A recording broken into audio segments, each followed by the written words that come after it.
So there we are, back at Samir Rovers. It sounds like you didn't have a great relationship with the crowd there or whatever. You're giving them a bit of stick. You're getting a bit of stick yourself. It's unbelievable. Wikipedia says 34 appearances, 4 goals. And then you're back at back at Chester again. What happened? Yeah, just to be fair, they offered me a contract, and towards the end of the season at Samir, I felt like, you know, as being a player, you know, you get the gist of if you really want it or not, you know what I mean? And I was getting that vibe. So, as I say, I spoke to the manager in the summer, and then obviously Chester came in, offered me a 3-year contract, which sounded great, a bit of security. Moving forward, is just had a little in. So, me looking at that was like, yeah, I'll go there, drop down a level, playing at home still, go and enjoy it again. And you did. What league were they in there? They were in League 2. League 2. Chester, yeah. Sammy were in League 1. Yeah. So, but according again, 75 appearances, 19 goals. So you really ramp up the goals. Is that a positional change? Are you going through the middle then or something? Or what? No, I'm still playing left wing, left midfield, left wing. Well, it's left midfield back in the old day, and it was 4-4-2. Now it's winging in a 3. Yeah, that's what I'm saying. Where as I got older, I started playing left of a 3 up top or something. But back in the day when I was scoring goals there, I think 4-4-2. It was the old 4-4-2. Do you know what I mean? So, as you say, from that position where I was playing, I done really well to get the amount of goals that I actually did from that position. Because normally you're providing, and don't get me wrong, I did make a few assists, but I was more or less scoring. Yeah, but again, if you can think back, are those arriving at the back post, are those putting in on your right and banging a few worldies in? No, definitely not me right. Definitely not me right. No. Probably just coming in, back sticker, obviously the odd header here or there, but I think that's one thing I've worked on over the years. I think that's one thing that I should have done better in. Is heading, especially for my size. I'm all right, but like scoring headers, you know, not as much as just like winning headers, flicking it on. I mean, like, as in, I haven't scored enough headers for my size, you know what I mean? But I'm not finished yet, so hopefully I'll get a few more. Get a few for us, we'll be made up with that, yeah. I mean, it's one thing we've noticed in your game with us anyway, is, and I've never really understood, or I suppose, with the Perths, I've never seen the benefits of just a flick on, but just you winning that ball. Not only is it flicked on, someone's coming behind you, we can be retaining possession, but it's also turning their entire team. You know, they've got it now. They haven't won the ball. They're turning backwards. It's also even flicking it on. It's like a brilliant defensive maneuver because it's got their entire squad going or team going backwards. If we can retain possession, it's just such a small part of a very important. Yeah, well, I've learned that while I was at Morecambe under like Jim Bentley and that there. It's like they used to kick on me, the keeper, and all that all the time, and it's like.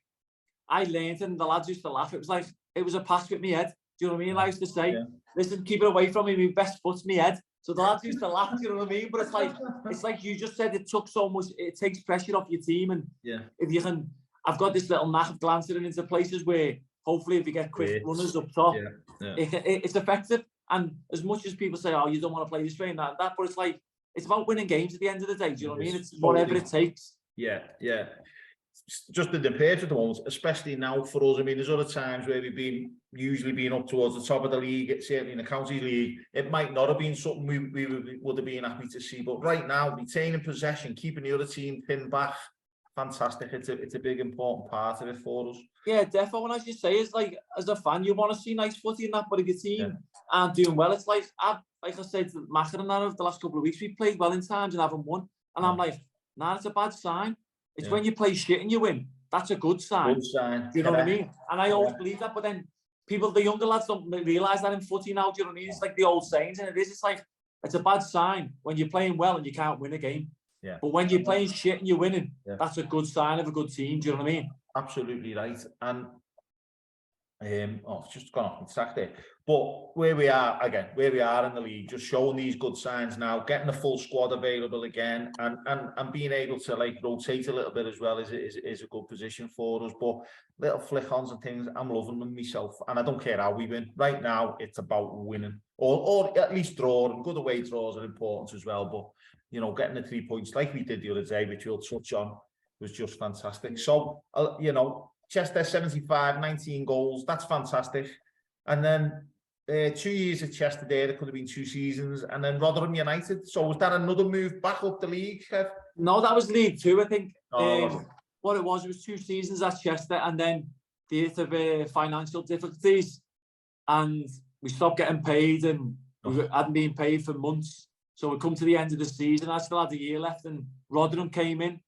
The club said, like, Chester at the time, because they weren't paying us and this, and I said, like, these are coming. Do you want to go and speak to them? Because basically, there's not, like, the contract what we've got here is not worth pennies written on. Do you know what I mean? Yeah. So I went and spoke to Rotherham, and at the time it's been in the club as a championship and that. And when I went over, they played at the Don Valley, which is the athletics ground. They never had the ground at the minute because they'd just come out of administration the year before. The season before, they were like minus 17 points and still stayed up. So as a club, playing wise, we had a good squad, and it was a chance for me to go and play footy again and not worry about, like, obviously I think the time at Chester there from Christmas onwards, we were top of the league at Christmas. We stopped getting paid, and all of a sudden we ended up in a relegation battle, got relegated. And I honestly think that money has an effect, because not just on myself, but we've all got families, got bills to pay. Do you know what I mean? It's like, next thing, it was like fans were going, oh, you don't care, this and that. But like, we did care, because we were still turning up, training every day. We weren't getting paid, still playing. It's just, it mentally affected us, I think, as a group. Do you know what I mean? Yeah. So, the opportunity come to go over to Rotherham, so I ended up moving back over. Went over, lived in Sheffield for a bit. Brought me other little girl at the time. She brought her over. Mrs. come over. The kid's mum to the first one. Come over.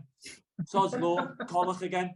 Colic and reflux, and I'm like, fucking hell. I had 2007. I had a full afro. I had 2 kids with colic. Yeah. Fuck off. 2 kids with colic, and my hair fell out. But that's again. I got an apartment over there, come home from training, babies still be crying from when I left in the morning. So obviously we still had our house back in Liverpool, so I just said, go back home because your family's there. And I'll just, as I say, just get up. I was coming home midweek and after games on a Saturday. So signed there for Mark Robbins at the time, the ex-Man United Norwich striker. Brilliant, loved it. Boss coach, boss man manager, strict, like the strictest I've probably come across in my football at the time. And next thing, he gets a move, doesn't he? A couple of months in, 8 weeks, 6 weeks in, gets a move, ends up going to Barnsley in the Championship, which is like Barnsley, Sheffield's dead close. So he ends up leaving there. The UT manager took over for a couple of games, and then we heard a few rumours. Ronnie Moore's coming and that. Ex-legends at Rotherham. Ronnie Moore's coming. I'm like, oh, for fuck's sake. We had me, Ian Sharps, Danny Harrison at the time, all got like literally fucked off from Samia by him. Do you know what I mean? Yeah. So there you go. I bet you if you asked anyone and you said, I'm a professional football player, I'm playing for Rotherham, and a Scouser's coming in to manage the club, you would assume, or sort of a Scouser, you'd assume everything's going to be rosy in the garden, but it's just not. That's what I mean. So for when it happened, it was like me and Adam Lafondre. He went on to play for Reading, that scored the Premier League. I didn't tweet you yesterday, funnily enough. He plays in Australia. I still speak to him here and there. Do you know what I mean? So he's it was me and him. I was scoring goals and I was setting him up. He was flying. You wouldn't know he was playing, but then he'd pop up with 2 goals like last 10 minutes out of the blue. You're like, that's what you get paid for. Yeah. So that's Ronnie Moore coming. So they're like, come the officers after training, you're going to meet the new manager. So we went down the officers at the time because they had the admin. They had their own little hub office with a club shop, and that was above there. So we went in, all sat down. Next thing, door opens, chairman comes in, it's like, boys, new manager. Ronnie Moore comes from like basically behind the door. I'm like, oh, for fuck's sake. So his first words out of his mouth was, don't worry if I fucked yous off before. You're all on a clean slate. And pointed 3 of us, like, them 2 are from the Whittle, I'm from obviously Liverpool. He's like, don't worry if I fucked you off before. You're all on a clean slate. And I'm like, oh my God, that's the best thing you can say. Do you know? So straight away, it's in his head, isn't it? Thinking about it, yeah. Yeah, do you know what I mean? And you're thinking about it, and it's in his head. So I was like, but to be fair, we ended up in the playoffs that season, got to Wembley, and we got beat off Dagenham Redbridge in the final 3-2. But he couldn't have dropped me or not, because I was like, I had a good season that year, scoring goals. I think I got 13 or 14 from left mid. set Lafondre up with loads. So we got to the playoffs and got beat at Wembley by Dagenham.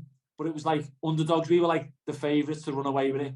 They were the underdogs, being non-league a couple of years before and on the up. Yeah. But then I'll never forget it because the 2 days before we went, Rotherham done a parade in like the town centre. I'm like, what the fuck's this? It was like we got promoted already. Do you know what I mean? Yeah. It was Ronnie Moore speaking over like. That's what I'm saying. He was speaking over a tannoy on the town hall thing with the fans were there, and like we were getting ready to go down to Wembley, and us as players, Sky and that were there, and we're looking like I'm looking, me and the lads, a couple of lads, and we're like, nah, it's a bit awkward. This it's like we're fucking being promoted. Do you know what I mean? This shouldn't be happening. But he loved it. Ronnie Moore, it was all about him. It was like, this is my club. I'm a legend here. I'm going to lead these, get promoted, and everything was about him. Honest to God, and I'll never forget it. And so Sky Sports are all there, all in our face, and we're like, everyone's like getting out of the camera. So we're walking out to the game, done the warm up, line up to come out to Wembley. Next thing, all their lads, and I know a few of them now. I speak to them quite regular and that. And at the time, I didn't. But as I got to know them over the years, playing against them and all that, and there's a good lads, but their motivation was that video.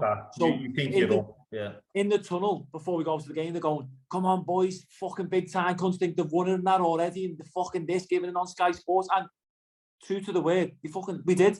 Do you know what I mean? It was the mentality. It's like I've got a non-league mentality, so that weren't me. But I know the way the club went. They've done it. That's how footballers think, isn't it? And managers and chairman and everyone, you're just giving them something. Yeah, you're poking the fire, aren't you? Just feeding the fire. Do you know what I mean? With fuel, it's like it just doesn't happen. And I honestly think that's the reason why we lost that game. Yeah, yeah. Honest. What a shame. So was that the end at Rotherham, or did you have a bit more? No, I stayed the year after for a couple of months, and then Ronnie Moore, who was coming under the sticky patch, Kev Ellison starts getting the blame, starts shouting at me, but I weren't having it. I was like hoping, give me some money, I'll go home. Do you know what I mean? But it weren't. It was like, in the end, we played Stevenage away on a Tuesday night, and on the bus on the way back, he called me, and I was like, yeah, what's up, Gaff? And he's like, I had Bradford on. Do you want to go to Bradford? Bearing in mind, Peter Taylor was manager then. So I was like, what do you mean? I've been playing like all last season. I've played regular this season. He's like, just want to freshen things up. I'm going to get one of their players, let you go on loan there. I was like, oh, well, what if I don't want to go? He's like, well, that's down to you. Have to think about it because you're not going to play here. So I was like, oh, all right, Sam. So that was like, I think that was like February, March. And then my contract was up in the summer. So I ended up going to Bradford on loan for the rest of the season. Scored on my debut. We played Wycombe, who were top of the league. Bradford's been in a relegation battle then, basically down the bottom of League Two, which for them is a massive club. I end up, we win 1-0, play Wycombe top of the league. I score. Fans hating me, throwing stuff at me 6 months before when I scored 2 against them and celebrating in front of them. And then next thing, I was a hero, do you know what I mean? Yeah. So, but unfortunately, I played that game, scored the winner, and then plays here and there a couple of games. And Peter Taylor left then. Peter Jackson come and took over. Who should fancy it in theory, started to sign you for Huddersfield? Yeah. Well, I thought he did. So he obviously took over. I played a few games, got injured towards the end, but the first couple of games, he took me off after we were getting beat by Gillingham. And I was doing actually all right, getting beat Gillingham away. And he was like caretaker manager, temporary manager at the time. So obviously getting beat, I thought I was doing all right, but come off, and I was upset, I was fuming, do you know what I mean? Because I come off, and I don't like getting subbed even if you're getting beat. I know lads who, when you're getting beat, want to be took off the pitch, shitbags. And I still wanted to play. I wanted to help the team, and he took me off, and I spat me dummy out, said something under my breath. You still there, mate? Yeah. Sorry, it just went me battery, yeah. Said something under my breath, so after the game, he come in. I was like, oh, you fucking prick. I was like, what? He's like, I'm after this job. You've just disrespected me when you come off. I was like, I never shook your hand. I was disappointed. I didn't want to come off. He's like, well, how do you think that looks to the boards upstairs when I want to be a manager here? And the players aren't having me. I was like, I'm only on loan. I said, like, I want to play. Do you know what I mean? If you're taking me off, it's like, he's like, well, fucking, you don't do that, this and that. And I was like, all right, Sam, I apologise to you, but it weren't like disrespectful like you're saying it was. So in the end, a week later, I ended up getting injured and I was out for it. I ended up being out for like 6 or 8 weeks with my quad. And because he liked me, well, obviously, I didn't think at the time he liked me. He wanted me to have me around because I was a personality, and he thought it'd be, because where the club was, he thought it'd be good for me to have around. So I ended up like just staying there till the end of the season. And he tried to sign me in the end of the season. I was like, nah, I'm going home, see you later. Because he was one of those, because we get injured, you had to be in at 8 o'clock. So you had to be in at 8 o'clock in the morning, and you couldn't leave till 3:30 in the day. So I'd go in, get treatment, do me rehab, have dinner, do me treatment and rehab again, and then I'd be finished waiting around 2 hours, basically, before we were allowed to leave the injured lads. And I was like, nah, I'm not having this. So I ended up just like refused the contract from them. Right. So that was Bradford. Did he get the job, by the way, after you'd left? He got the job, yeah. He temporarily took over. I remember him. Did he have like long grease back hair? He flicked it back, to be fair to him. He's, at the time, I didn't know till like obviously a year or two afterwards, he suffered with throat cancer. Oh dear. At the time, do you know what I mean? So he ends up leaving them the year later or something because obviously his illness, do you know what I mean? Yeah. No, that's a shame. But for you, it leads into, you know, the most fruitful period of your career, or so it looks like to me anyway, on paper. Morecambe, 2011 to 2020, 352 appearances, 81 goals. Fantastic time for you. Or was he? Yeah. Chairman, just let's get me battery charging thing for this a minute. Mate. 1 sec, pause that a minute, sorry. Let me go on.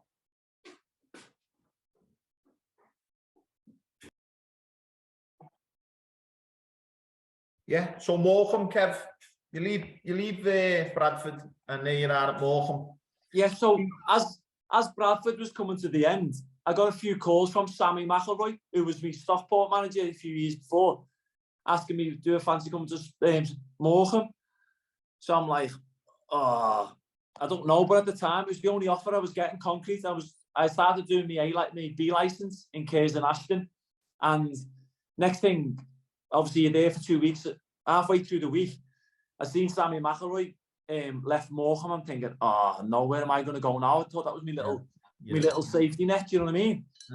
So 2 days after that, I was still on my course. My phone goes. It was Jim Bentley. He took over. He got the job. And he was like, Kev, and I was like, but bearing in mind the season before that, I had him round the throat and he had me by the neck. And I was like, you fat, like effing and blind, and you fat thing, I'll kill you and all that. But he had mates at Morecambe. He had mates there who were mates at Rotherham with me, and I had friends there. So after the game on the bus, we're texting me mates like the group chat, and he's like, Jim Bentley says he's going to meet you. Let's do this. I said, I'll strangle the fat cunt. Look at the state of him and all that. So we're having a bit of verbal. So then next thing, he rings me when I'm on my B license. I'm like, yeah, good one. I'm thinking, this is a wind up, this. Or he's offering you out. Do you know what I mean? So I'm like, he's like, hello, Kev, Jim Bentley. He's like, yeah, good one. So put it down. So this was in the morning. So come back to my phone dinner time. Phone's gone again. Another missed calls. I'm like, rang me again when I'm on my dinner. So I was like, Kev, Jim Bentley. I was like, oh yeah, all right. He went, I've just got the Morecambe job.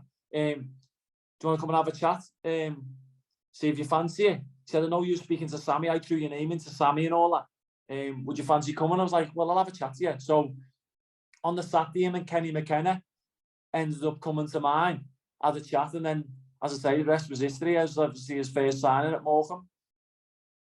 Fantastic. I mean, what was that League Two at the time, Morecambe? That was League Two, yeah. Yeah. So some highlights. I mean, there's too much to go through today now. 352 appearances, 81 goals. But what are the highlights, mate?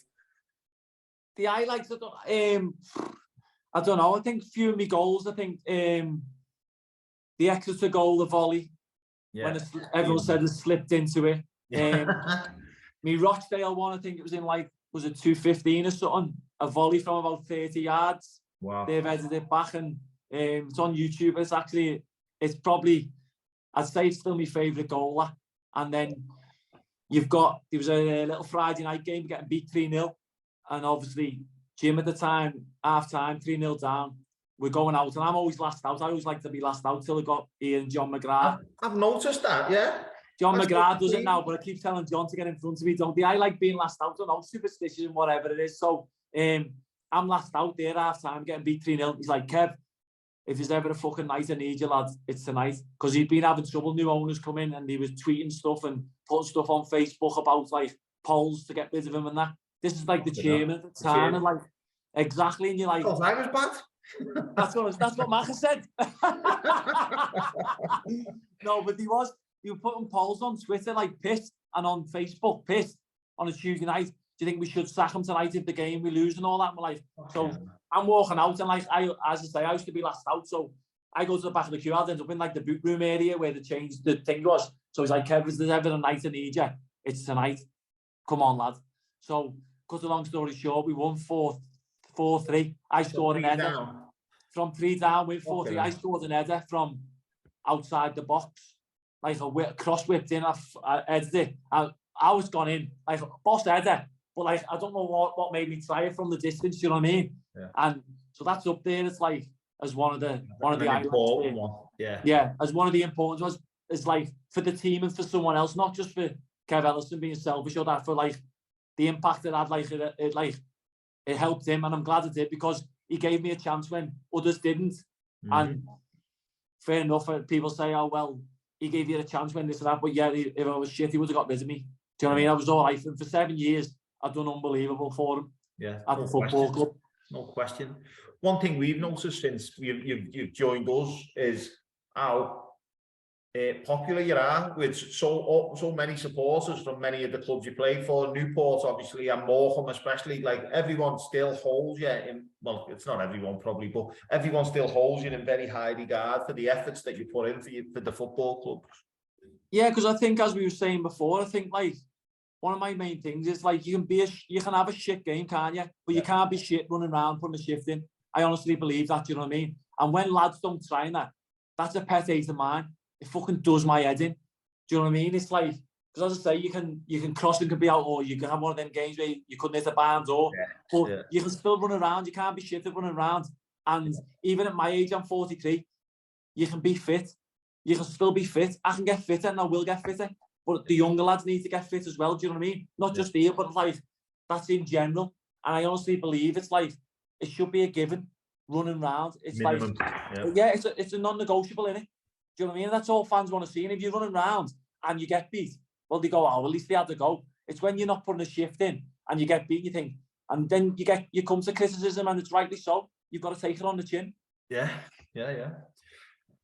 So, I'm sorry for cutting Morecambe a bit short there, because obviously the best part of your career, you've had some great times, you've done your business for them. You then Newport County. Well, I mean, first of all, again, what happens at Morecambe to see? I'm genuinely asking. I don't know the answer. It's like Jim Bentley left.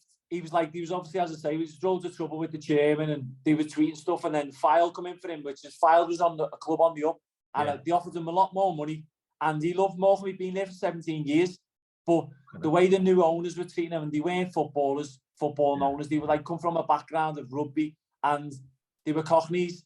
They were in the wrong environment. They shouldn't have been up here. In the north and the rugby background. They shouldn't have been up here, and they were tweeting stuff, and they were going in. We played Crawley away one game, and they were in with the fans before the game, asking should they sack him again after they got beat today at Crawley away. Do you know what I mean? And you're like, I've seen them twice in like, I think 2 years I was there. I met them twice. Like, do you know what I mean? It's like, so where beforehand it was like a family club. You know, everyone was together and you're all pulling in the right direction. You're the underdogs and everyone wants you to get relegated, but because you're stuck together, the community and the chairman, the board, the team, the staff in the canteen, everyone was together. Yeah. These come in and just ruined it. Do you know what I mean? So Jim left, and I remember being in North Wales with the kids. I got a phone call on a Sunday afternoon. Do you want to take over? Will you take over temporary manager for the next couple of games until we appoint someone? I was like, well, I don't really want to, because knowing my age and where I'm at now, I think I was 40 at the time. I said, I know what's going to happen. A new manager will come in and I'll get fucked off because he'll see me as a threat. No, he won't. You're just helping us out. I said, well, Chairman, I'm quite happily to help you out. Not a problem, but I still want to play. And I don't want to be seen as a threat when someone comes in. He went, no, it won't be like that. We'll explain. We asked you and you didn't really want it, but you took it because obviously you've been here so long. Yeah. So I was like, all right, sound. So, cut the long story short, Derek Adams gets appointed. Fucking hell, I've heard so many bad stories from like lads who have played with before he come in and who have played for him and just think what an arsehole he is. I had a lad who still liked him, but had testicular cancer. He never come in one day. Obviously went to the hospital to get his checkup after he'd been diagnosed, had the treatment, goes for follow-ups, checkups and that. Obviously he didn't know at the time, physio knew. Next thing he rings him, where are you? He's like, oh, I'm just in, obviously getting a checkup on X, Y, and Z. He's like, well, you should be in here. You best get back here now. And you're like, the man just has like, he's got no family and nothing, just, he's all about himself. Do you know what I mean? He doesn't give a fuck about anyone. And he's a horrible man. So he came in and obviously you just give people as they are. I'll treat people, if he's all right with me, he's all right. I get like in football, you're oh, he's a cunt, him, he's been bad, he's this. But that's football, innit? So, but with age, you realise you can only make your own decision. You got to take definitely. So I treat people as they treat me. If they sound with me, they sound, and like I'll be the same to them. So he came in, he put sub for a couple of games, and then started leaving me out. And I was like, okay. So next thing it'd be like he put a staff list, like squad list, up on a corridor in the university where we trained, and he put like the training 11, the 16. Subs, these are training here, and then it'd be like at the bottom, Kev Ellison training on his own. So I'm like, oh really? So next thing, you've definitely done something, Kev. No, not having that. You've definitely done something. I promise you can ask anybody in the world and any of the lads at the football. This is what I'm saying. It's like I had mates there for 7 years, 8 years, travelled in with them and that. When he come in and he started like he was the way he was, lads, and even down to the physio at the club who used to have a laugh with, and you've probably seen me on my Twitter chasing with spiders and it went viral and all that. Yeah. Boss like friendships with them. As soon as he come in and I started getting treated by him, he seen me as a threat, and the way it went at the football club, people didn't like speaking to me in front of him. They were scared because that's how bad of a person was. And I get they have to look after themselves, the job, they got bills to pay, but the way some of them was, I'll never ever be the same with them ever again. And I've never spoke to some of them because I won't, for the way they try to treat, like when they speak to me and if he come into the room, to turn away and walk away, like cut the conversation. I'm like, wow, what are you doing here? I've been your mate for 7 years, 8 years, do you know what I mean? And now you've left someone who's come in. So that's what happened. He started putting a list up on the wall of like who's training here and there, and then next thing, it was like, leave me out of squads. It was like, Gaffer, what's up? He's like, oh, I'm going with him. It was like, sad. So next thing, it was like, I had a few calls from clubs like Chester and that at the time. What's your plans, Kev? Seeing not involved, John? I was like, oh, I'm not just training on my own. What do you mean? It's like, because obviously I started tweeting stuff then, like where he was putting the train up, but they started. So clubs like Chester and that was ringing up, and Newport at the time was like, what's happening with you? I was like, I don't know. He says, I'm just training like on my own. He says, I'm training with the kids. And when I get there on a Saturday morning, the kids have got a game. I've got a ball on my own on a grass field. And I was like, so I went and pulled him. I was like, Gaffer, what's that going on here? I said, has anyone rang you for me? He's like, no one. I said, oh, so X, Y, and Z, name the 3 clubs that had spoke to me personally. He's like, oh yeah, but we're just waiting for Chester to get back with us for some, like, to see what they can pay towards. I was like, you've just told me 30, like, literally, your sentence before 30 seconds ago, no one's called you. Well, yeah, only Chester has. I was like, oh, okay, sound. So next thing, was another thing up the week later, train on my own. So I went and see, he's like, Gaffer, Saturday, you said I was training with the squad. You had like your squad to travel. You had the list you were training, and then you had me in that list. I said, Saturday morning, I went there. There was no one there. He's like, get out. Just chased me out of his office. I had 2 conversations with him in like the 4 months I was there. So in the end, the club tried to like sack me, trying to back me in a corner to say, come out and apologise to the bringing the club into dispute. I was like, what, for the way they treat me? Yeah, leaking team news. I was like, I weren't leaking team news. He put it on a corridor in a university where hundreds of students walk past every day. Anyone can see it if you want. Anyone can see it. And you're saying I'm leaking team news? No chance. So in the meantime, the PFA were involved. I put a grievance letter in.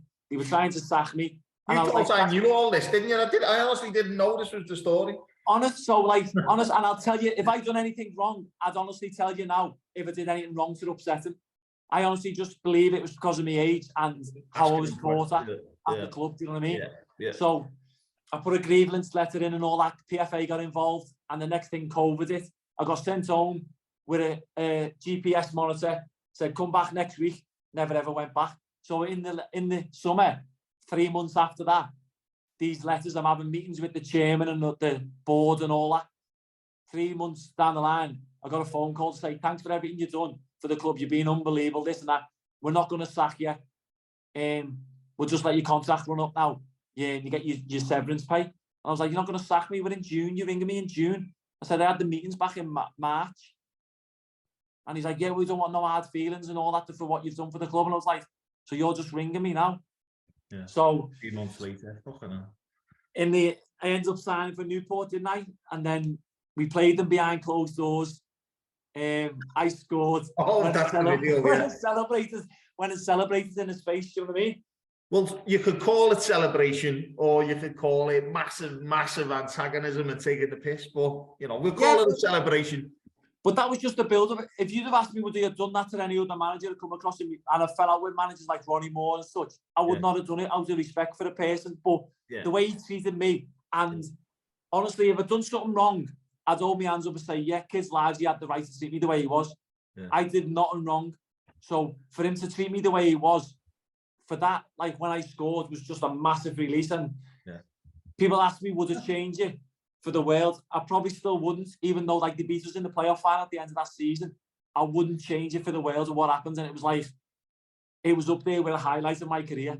That's how bad I felt about it, because the way he tried to treat me and the way some of the people at the club tried to treat me for what I'd done for them. I didn't want to be treated better than anyone else because I was Kevin Ellison. Yeah. I just wanted to be treated to train with the squad. Like a professional footballer, of your experience, Even down to me travelling in with teammates. He'd seen me travelling in car schools with them. He changed me training times to 1:30 in the afternoon. So you couldn't do it.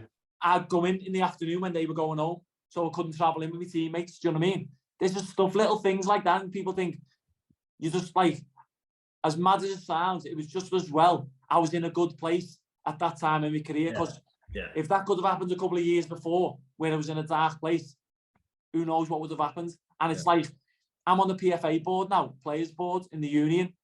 And these are little things that I'm trying to implement and trying to get done. So, because it happens, it'll happen again tomorrow, it'll happen next week, it'll happen next year.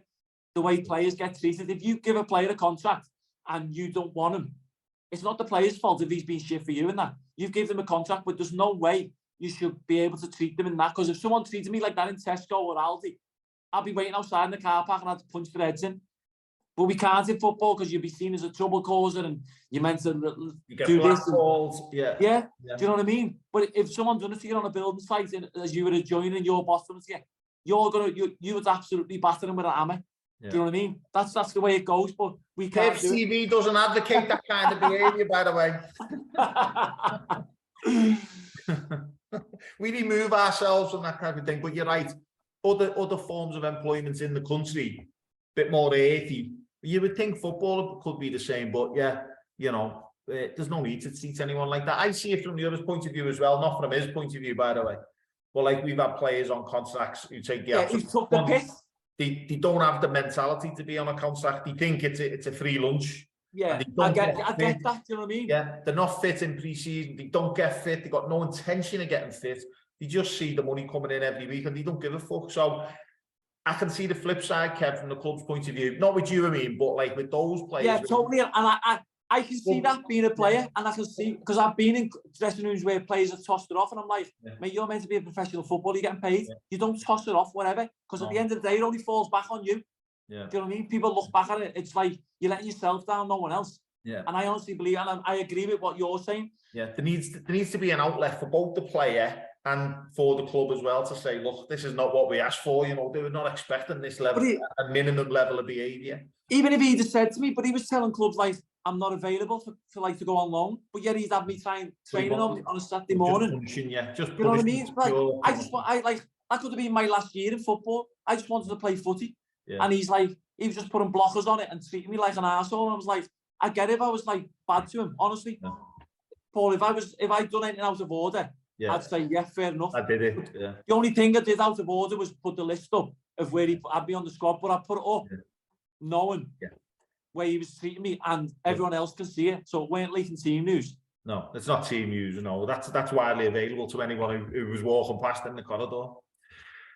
Well, so you were made up in the end to get out of Morecambe. Unfortunately, you're big. Yeah, bad terms. It ended on bad terms. You know what I mean? It's what they've done for Terrible. me. They gave me a chance, and don't get me wrong, I paid them back because, as I say, if I was shit, they got rid of me after one season. But I was 8 seasons, 9 seasons there. Yeah.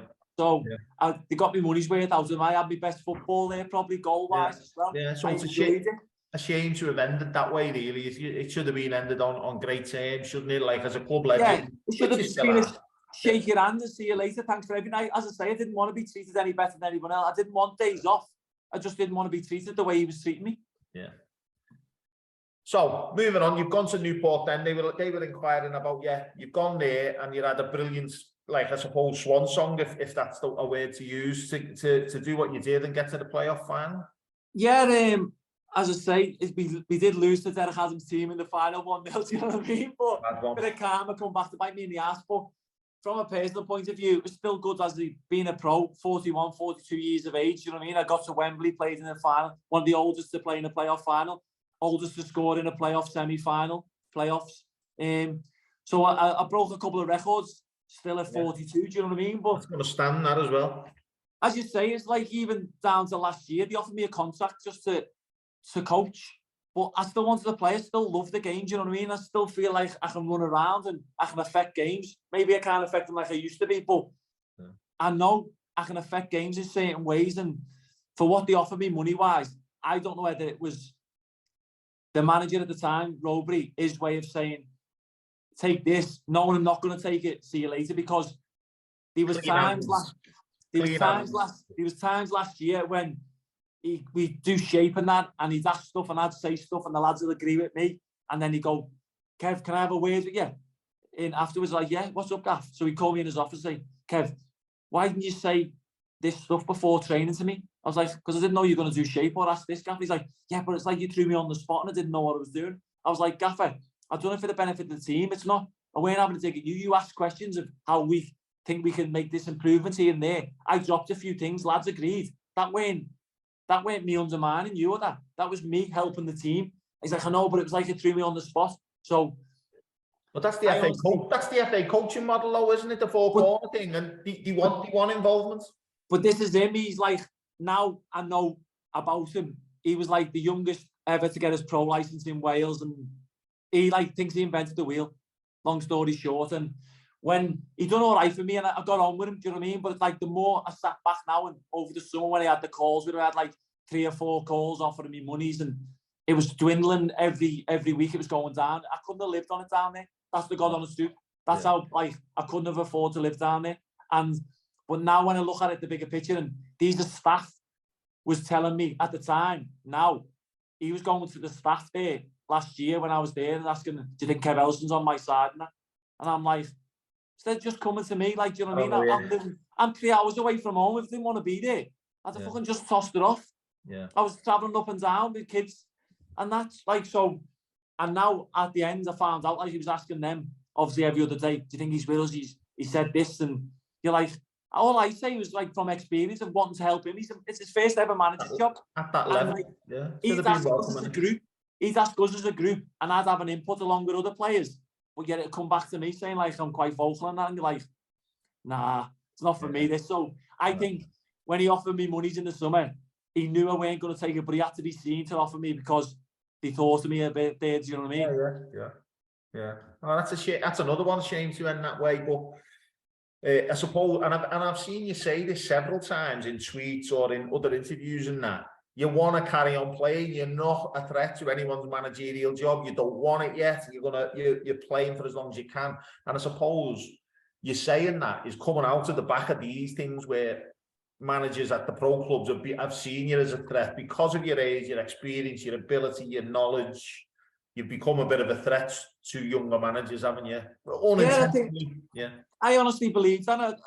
It's like, as you say, it's unintentionally. It's not me, do you know what I mean? It's like I said last year when I done the thing, it's like, if you bring me into your football club and you get sacked because you're shitting, not getting results. You're not getting sacked because Kev Ellison's on your board, on your books. No. You're getting sacked because you're not being good enough. That's the only reason. And I'll only get your job if you get sacked and your manager's offer it. But when I say that, I want to be a coach when I finish. I don't want to be a manager. Maybe I want to be a manager after being a coach. I don't know. But Yeah. from me sat here still talking to you today, I want to be a coach because I want to be a good cop, bad cop. I still like to be involved in the banter and have a laugh and a joke with the lads, where I think if you're a manager, you have to step aside a bit, do you know what I mean? And you have to be a bit more serious. So for me, I think coaching would be ideal for me going forward when I eventually do finish.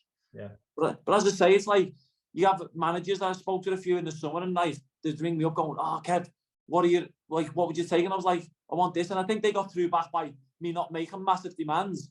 And then they go and speak to someone and someone will go to them because I found out through other lads at football clubs. "Oh, don't have him on your books. If it goes shit here, the chairman will get rid of you. He's got you on your book. They'll keep him."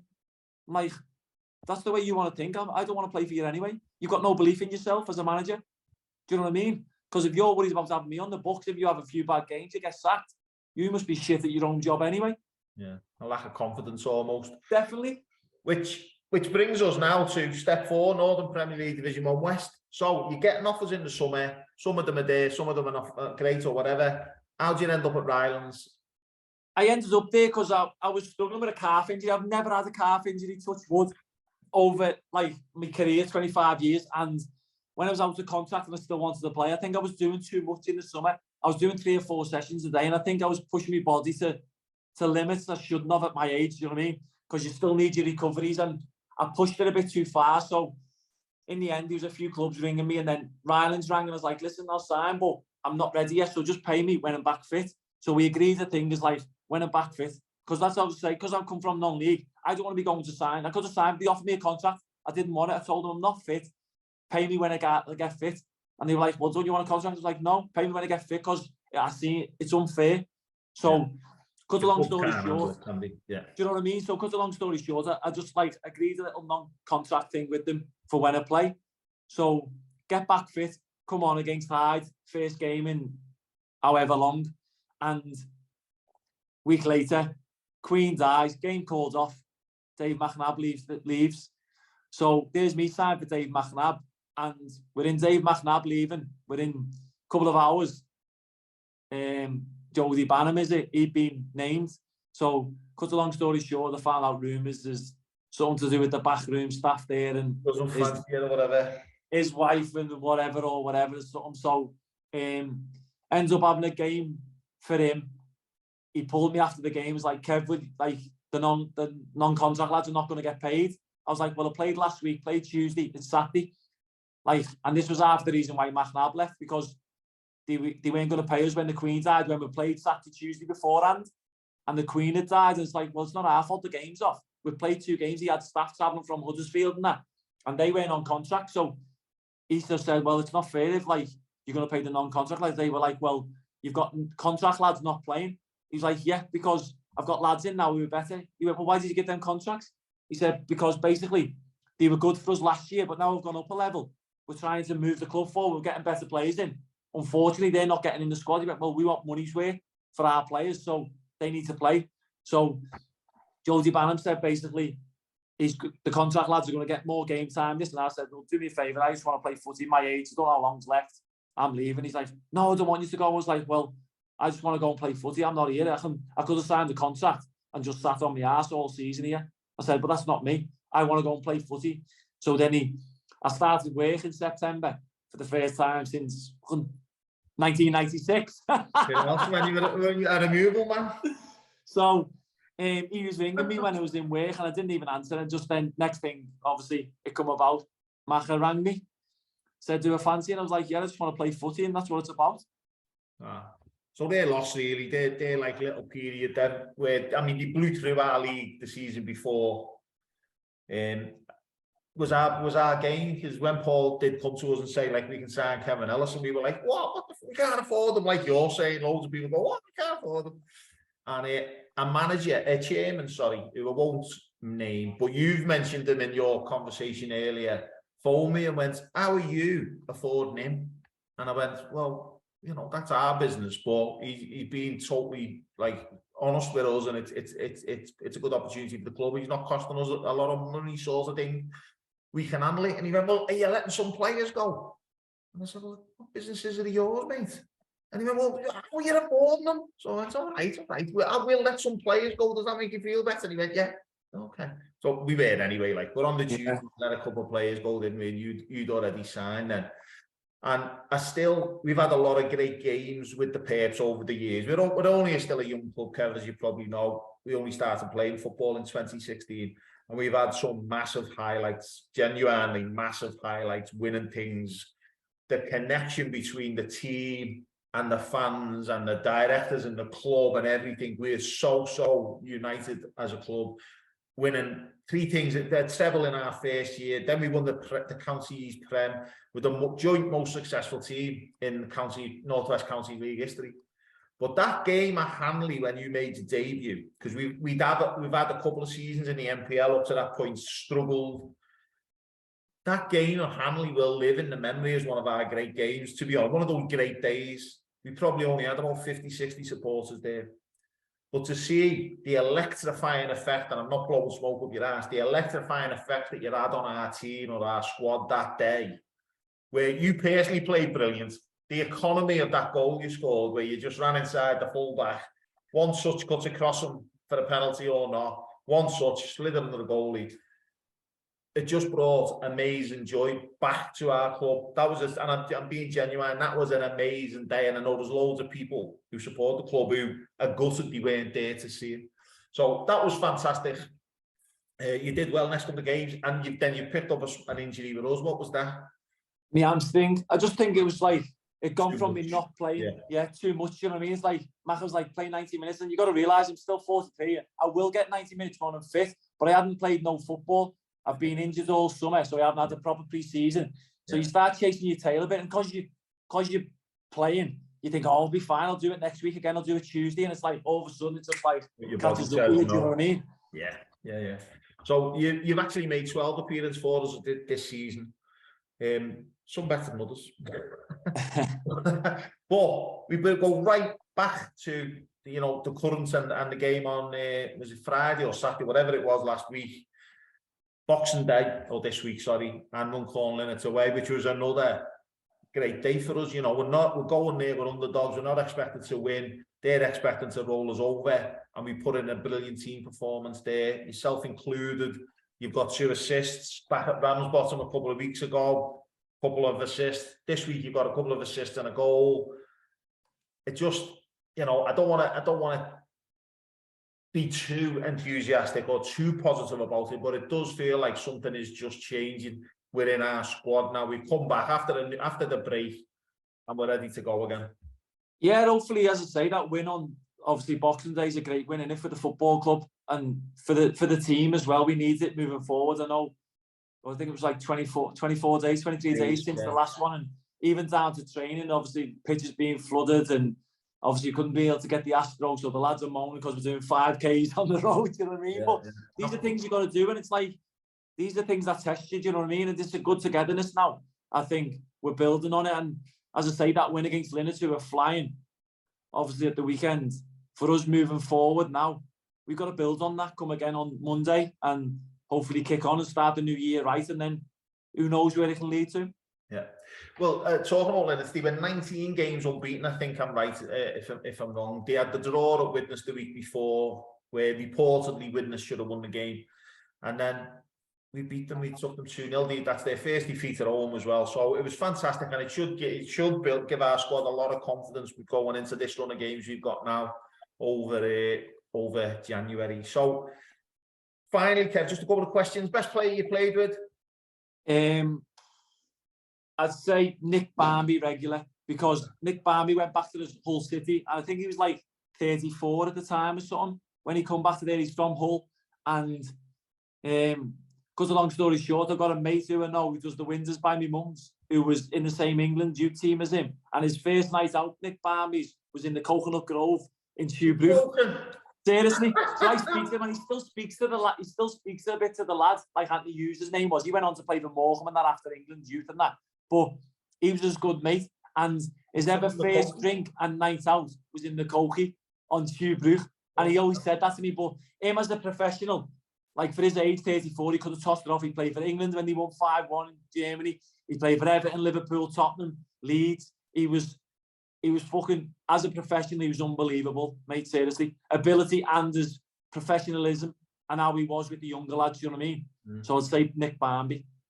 Is there a really, really bad player that you'd want to name standing out as the worst in your professional career, or would you not want to do it? Don't do it if you don't want to. No, I've played with some bad ones, and I've played with probably people that say me probably won't be as well. Do you know what I mean? But I've played with some who, like, I don't care if they're bad. It's when you don't run around, and we spoke about before, not putting a shift in and think they're better than everyone.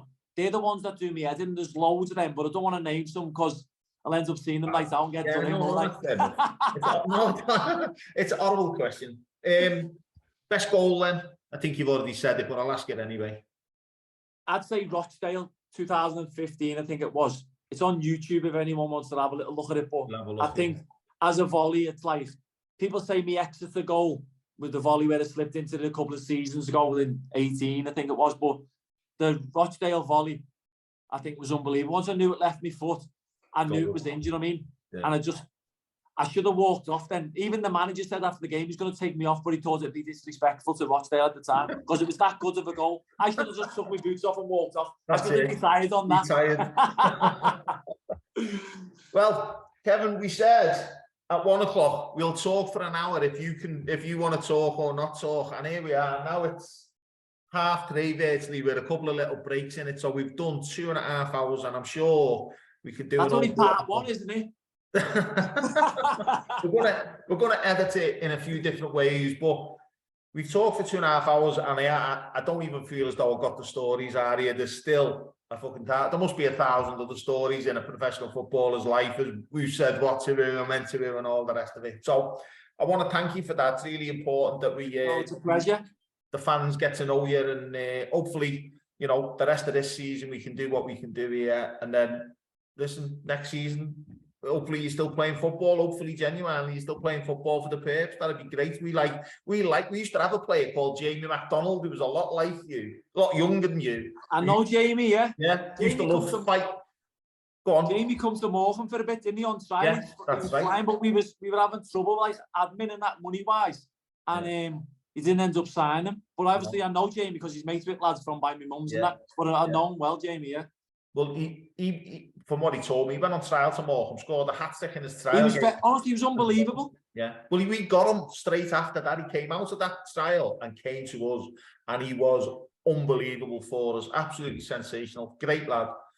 But he was a lot like you in the sense, in the end, me and him had a little agreement, and he used to say, start a fight or score a goal. I don't care which, but do one or the other of those two things. And every single game, I could tick one of the boxes, sometimes both of the boxes. He'd score a goal or start a fight.